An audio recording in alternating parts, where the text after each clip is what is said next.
guys, nandito na tayo. Ito na yung jersey bibigay natin. Okay lang.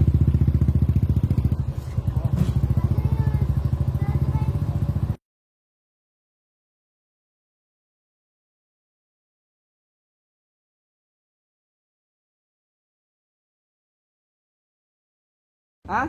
Jersey. Kilala mo ba ako? Sino? Coach B.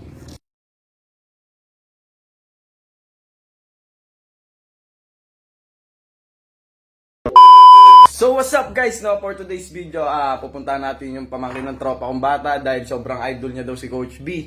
So, ano pang inaantay nyo guys? Tara, samahan nyo ako, puntahan na natin yung bata tapos bibigyan natin na jersey ni Coach B. So surprise natin siya guys, di niya alam na pupunta tayo dun. So, tara, samahan nyo na ako. Sheesh! Guys, papunta na tayo dun sa batang bibigyan natin ng jersey. Update ko na lang kayo mamaya. So, samahan nyo kami, tara! So yun guys, nandito na tayo. Ito na yung jersey bibigay natin. And nandito yung bahay niya, hintayin na lang natin siya lumabas. Hindi niya alam guys na nandito ako, kaya susurprise lang natin siya. So abangan nyo na lang. Guys, palabas na siya. Tara, punta natin. Yung bata guys. At si Gab. Ay, tinatawag yung bata guys. Gab! Baka lang nasa loob ba? Gab! Ano? Ayan guys, ito yung batang bibigyan natin ng jersey. Ano hinihingi mo sa akin? Jersey. Ha? Jersey. Kilala mo ba ako? Sino? Coach B. Napapanood mo ako? So yun guys, bibigyan natin yung bata ng jersey. So halika dito. Yan, ayan yung bigay natin jersey sa kanya guys. Sukatin mo muna. Suot mo. Akin na.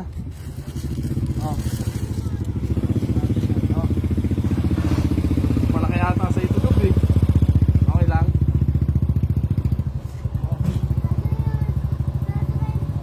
So maliit na jersey guys, puro malaki. Yan guys, nabigyan na natin siya. So, ano sabihin mo? Thank you.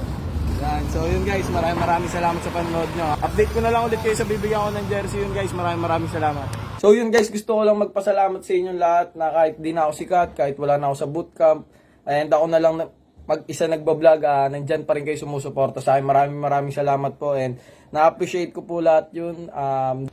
Di po ako magsasawang tumulong sa inyo and yan, yung pagbigay natin ng jersey guys, tutuloy-tuloy ko yan. Abangan nyo ako sa lugar nyo, kaya ano pang inaantay nyo guys, comment, like, and share lang kayo sa page ko. Kaya guys, pwede kayong magkaroon ng jersey ni Coach B, yun, napakaganda yan guys. So ano pa inaantay nyo guys, gawin nyo na yun. Sheesh! What's up sa inyo mga kasigs, no? Yan, gusto ko lang share sa inyo tong liempo tsaka lechon manok nila. Then syempre guys, may chicken sisig sila tsaka liempo sisig. Lahat yun guys, sobrang sulit, napakasarap, napakalasa yan. Syempre guys, ito yung price natin, napakamura niyan guys. Sulit na sulit yung pera nyo dyan mga kasigs. Kaya ano pang inaantay nyo, itry nyo na yan guys. Napakasarap, napaka-juicy, napakalasa niya na wala akong masabi, sobrang sarap mo Mr. Sigs. Mr. Sigs, number 1 lang talaga. Kaya guys, ano pang inaantay nyo, try nyo na yan kay Mr. Sigs. And syempre guys, hindi natin makakalimutan itong si Kuya Grillman. Yan, napakabait niyan guys. Ayun, nag-a-assist sa atin lagi. Yan, napakabait niyan, sobra. And syempre guys, sa mga gusto mag-franchise, yan kay Mr. Sigs. Nandyan lang yung cellphone number niya. Kontakin nyo na lang. Yan, kayo na bahala mag-usap dyan. Napakasulit, napakamura guys. Kaya talagang di kayo magsisisi guys. And syempre, pag nag-opening kayo, nag-franchise kayo, makakasama nyo kami ni Madam Linya sa opening nyo. And kami nang bahala sa inyo magpasaya guys. Sheesh!